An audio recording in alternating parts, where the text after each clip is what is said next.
আজ তৈরি করবো ফুলকপির আচার। এই জন্য কাঁচা তেঁতুল নিয়েছি। কাঁচা তেঁতুলগুলোকে আমি ভালো করে সিদ্ধ করে নিয়েছি। সিদ্ধ করে নিয়ে এর থেকে আমি গাঁটটা বার করে বীজগুলোকে ফেলে দিয়েছি। এইবার আমি ফুলকপিটাকে নুন হলুদ দিয়ে ভালো করে সিদ্ধ করে নেবো। সিদ্ধ করে নিয়ে এটাকে আমি কিছুদিন রোদে দেবো, যতক্ষণ না ফুলকপি জলটা শুকোচ্ছে। এরপর আমি এই তেঁতুলটাকে রোদে শুকালেও হয়, কিন্তু শীতের রোদে জুন নেই বলে আমি একটু উনুনে তেঁতুলটাকে ফুটিয়ে নিয়েছি।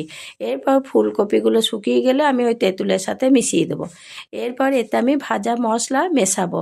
ভাজা মশলার মধ্যে আমি এখানে মৌরি, মেথি, কালো জিরে, সর্ষে, লঙ্কা এগুলোকে সব ভালো করে ভেজে নিয়েছি, দিয়ে মিশিয়ে নিয়েছি। এতে সামান্য একটু তেল মিশিয়ে এটাকে আমি কিছুদিন রোদে দেবো। একদিন দুদিন রোদে দেওয়ার পর এতে নুন হলুদ সব মিশিয়ে এতে কাশ্মীরি লঙ্কা গুঁড়ো দেবো, দিয়ে তেলের মধ্যে এটাকে ভিজিয়ে দেবো। এইভাবে আমার তৈরি হয়ে যাবে ফুলকপির আচার। ভালো লাগলে সাবস্ক্রাইব করুন।